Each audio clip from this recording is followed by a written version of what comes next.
আসসালামু আলাইকুম, সবাইকে স্বাগতম বাংলাদেশ ম্যাথ অলিম্পিয়াড ওয়ার্ল্ডের আরেকটি নতুন ভিডিওতে। আজকে আমরা হায়ার সেকেন্ডারি ক্যাটাগরি একটা প্রবলেম সলভ করব। এটি কম্বিনেটরিক্সের একটি প্রবলেম এবং এটি আঞ্চলিক এসেছিল। সবার আগে তোমরা নিজেরা প্রবলেমটা দেখো এবং সলভ করার চেষ্টা করো, পরে না পারলে ভিডিও সলিউশনটা দেখে নিতে পারো। আমরা ডাইরেক্ট প্রবলেমটা সলিউশন করা শুরু করব। তো প্রথমে প্রশ্ন বলা আছে 2023-কে কতভাবে দুই বা ততোধিক ক্রমিক ধনাত্মক বিজোড় পূর্ণ সংখ্যার যোগফল আকারে প্রকাশ করা যায়। তো চলো আমরা এই প্রবলেমটা সলিউশন করি।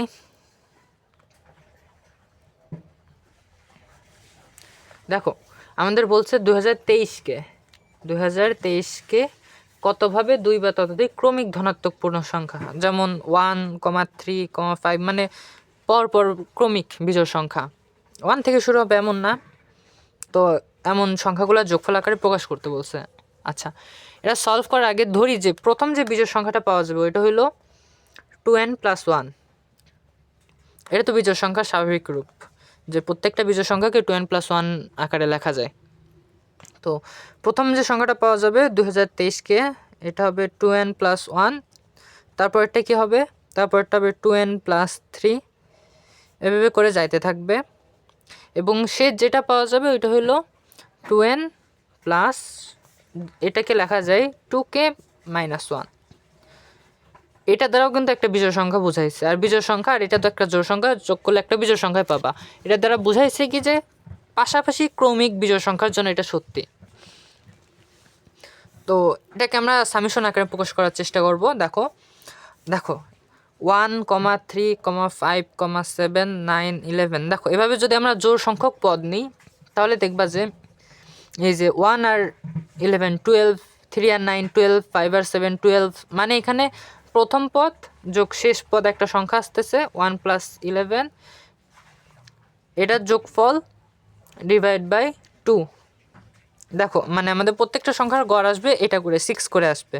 যদি আমরা নিই তাহলে আমরা দুইটা সংখ্যা যোগ করলে পাবো 12। এখানে এরকম কয় জোড়া সংখ্যা পাওয়া যাবে, যত দুইটা করে নিচ্ছি 6টা আসে, 3 জোড়া পাওয়া যাবে, তাহলে 36। আচ্ছা, যদি বিজোড় সংখ্যক থাকে যেমন 1,3,5,7,9, তখন কি হবে, 9 আর 1 10, 3 আর 7 10 আর 5, তখনও একই নিয়ম। আচ্ছা, তখনও প্রথম প্লাস শেষ পদ মানে 9+1 ডিভাইড বাই 2 ইন্টু পদ সংখ্যা 5, দেখবা যে 25 আসে, যোগ করলেও দেখবা 25 আসে। তাহলে আমরা সূত্রটা অবশ্যই জানি যে বিজোড় সংখ্যক পদ হইলে মানে যে কোনো সংখ্যক একটা সূত্র বানানো যায়, যে প্রথম পদ মানে first term plus last term divide by 2 into মানে যতগুলা সংখ্যা আছে এই জায়গায় অতগুলা। যেমন এখানে কে সংখ্যক সংখ্যা আছে, তাহলে ধরো যে এখানে কে পদ সংখ্যা আর কি। তো দেখো এখানে প্রথম পদটা কি 2n+1, 2n+1, শেষ পদটা কি এই যে 2n+2k-1, 2n+2k-1 divide by 2 into পদ সংখ্যা, এখানে কিন্তু কেটা পদ আছে ইন্টু কে, কারণ এখানে কে এর জায়গায় 1 বসে দেখবা যে 1 আসে। এটা যে কোনো সাধারণ বিজোড় সংখ্যার জন্য, যেমন 2k-1, এটার দ্বারা মানে এখানে যদি কের মান 1 বসাও তাহলে 1 আসে, এই যে প্রথম পদে কের মান 2 বসাইলে দেখবা 3 আসে দ্বিতীয় পদে, এই জন্য এখানে কে এর মান কে বসাইলে 2k-1 আসে, যেটা কে তম পদে আছে। আশা করি বুঝতে পারছো এটা। তো দেখো তাহলে এটা যোগ করলে পাবা 1 আর -1 কাটা 4n plus 2k divide by 2 into k. তো এখান থেকে 2 কমন নিলে পাবা 2n plus k divide by 2 into k. তো 2 কাটাকাটি করো তাহলে পাবা কে ইন্টু 2n প্লাস কে। তাহলে আমরা 2023-কে যদি ক্রমিক বিজোড় সংখ্যার যোগফল আকারে প্রকাশ করা হয় তাহলে যোগফলটা আসে এরকম, এভাবে লিখতে পারি।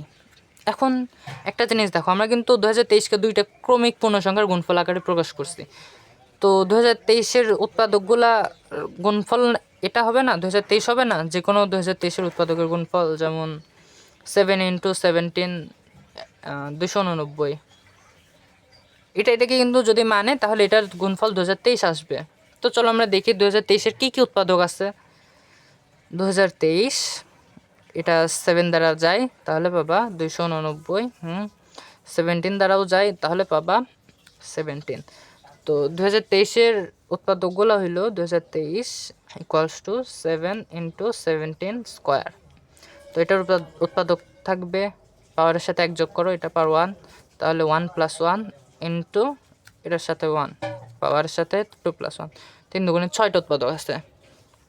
তো উৎপাদকগুলো কী কী? 2023 ইকুয়ালস টু 1 পাবা, 7 পাবা, 17 পাবা, 289 পাবা, আরেকটা পাবা 289 ইন্টু 7, এটা আসে 17 ইন্টু 7, সরি 17 ইন্টু 7, এটা আসে 7 7 49, 9 হাতে 4, 119 পাবা, আরেকটা পাবা 2023। তো 2023-এর এই কয়টা উৎপাদক আছে। আর আমরা ধরি যে এগুলা পর্যায়ক্রমে কের মান, এগুলা কিন্তু পদ সংখ্যা।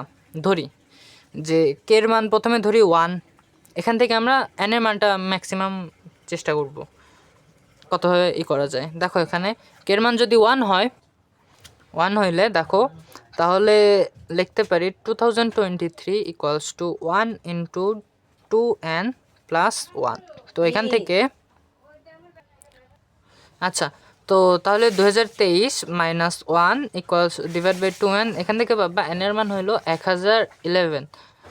তো এটা দ্বারা কি বোঝায় যে এখানে একটা মাত্র পদ আছে যদি কের মান 1 হয়। তো আমাদের তো বলছে বিজোড় সংখ্যক ক্রমিক পূর্ণ সংখ্যা এবং এটা 2 বা ততোধিক। এ দেখো প্রশ্নে কিন্তু বলা আছে যে 2 বা ততোধিক, কিন্তু আমরা বের করছি একটার জন্য, তাহলে তো এটা তো সম্ভব না। একটাই পদ থাকলে আবার 2 বা ততোধিক কেমনে পূরণ করে, তো এটা হবে না। তাহলে কে নেক্সট মান কত? 1 তো হইল না, ইউজ করছি 7। এখন কের মান 7 ধরি, কের মান 7 ধরলে 2023 ইকুয়ালস টু পাবা 7 ইন্টু 2n প্লাস 7। তো 2023-কে 7 দ্বারা ভাগ করলে পাবা 289 ইকুয়ালস টু 2n প্লাস 7। তাহলে 2n ইকুয়ালস টু 289 মাইনাস 7, এটা করলে পাবা 282। 282। তাহলে এখান থেকে n এর মান পাবা 141। হ্যাঁ, তাহলে আমরা একটা n এর মান পাচ্ছি।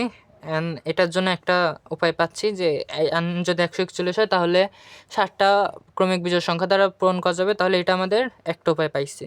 দেখতে হবে এরকম কয়টা পাওয়া যায়। তো কের মান যদি 17 হয়, কের মান 17 হইলে, এখন 17 ধরছি, তাহলে 2023 ইকুয়ালস টু আসবে 17 ইন্টু 2n প্লাস 17।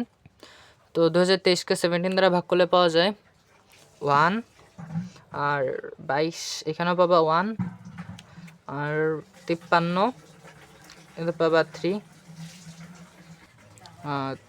3 না 9 পাবা, 9 সরি 119। 17 দ্বারা ভাগ করলে 119, 2n প্লাস 17।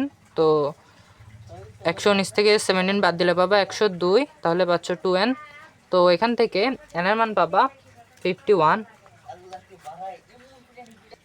তো কের মান 17 হলেও আমরা আরেকটা উপায় পাচ্ছি, এখানে n 51 আছে যেটা ভ্যালিড। তো কের মান যদি 289 হয়, তাহলে দেখো 2023 equals to 289 into 2n plus 289। তো 2023 থেকে 289 দিয়ে ভাগ করলে পাবা 7, 2n প্লাস 289। দেখো এখানে কিন্তু আমরা n এর মানটা নেগেটিভ পাবো, এখানে n এর মানটা নেগেটিভ পাবো, কারণ 7 minus 289 divide by 2 negative number আসবে। তো এটা কাউন্ট তো হবে না, কারণ নেগেটিভ থেকে তো শুরু করা যাবে না। ধনাত্মক পূর্ণ সংখ্যা বলছে, ধনাত্মক বিজোড় পূর্ণ সংখ্যা, তো এটা বাদ। তো কী কেস চেক করছি? আচ্ছা, এটার জন্য কোনো সমাধান পায় না, এটার জন্য একটা পাইছি, এটা কেস চেক করছি কিন্তু পাই নাই। আচ্ছা, তো এখন দেখো কের মান যদি 119 হয়, তখন আচ্ছা, কের মান 119 হইলে 2023 ইকুয়ালস টু বাবা 119 ইন্টু 2n প্লাস 119। তো এখান থেকে 119 দ্বারা ভাগ করলে পাবা 17 আর 2n মাইনাস প্লাস 119। তো এটা দেখে বোঝা যাচ্ছে যে এটার মানও নেগেটিভ আসবে। n কি হবে 17 মাইনাস 119 ডিভাইড বাই 2, যেটা একটা নেগেটিভ নাম্বার, এটার জন্য কোনো সলিউশন নাই। তো এই কেসটাও বাদ, এই কেসটাও সলিউশন নাই। এখন চেক করব এটা। তাহলে যদি কের মান 2023 হয়, 2023 হইলে দেখো আমাদের আসছে 2023 ইকুয়ালস টু 2023 2n প্লাস 2023। তো এখানে আসে n ইকুয়াল আসে 0 0 মাইনাস না 1, 2023 ভাগ করলে 1 মাইনাস 2023 ডিভাইড বাই 2, যেটাও একটা বিজোড় সংখ্যা আছে। তো এটাও কাউন্টেবল হবে না। তো এটার জন্য কোনো সমাধান পাচ্ছি না। তো আমরা কোনটার জন্য পাইছি, 7-এর জন্য পাইছি আর 17-এর জন্য পাইছি। তাহলে আমাদের মোট তো দুইটা সমাধান পাওয়া গেছে, কে 7-এর জন্য আর 17-এর জন্য। তাহলে আমাদের দুই বা ততোধিক ক্রমিক বিজোড় পূর্ণ সংখ্যার যোগফল আকারে প্রকাশ করা যায় দুইভাবে। তো অ্যান্সারটা কি, অ্যান্সার হলো 2। তো এটাই ছিল এই প্রবলেমের সলিউশন। ধন্যবাদ সবাইকে।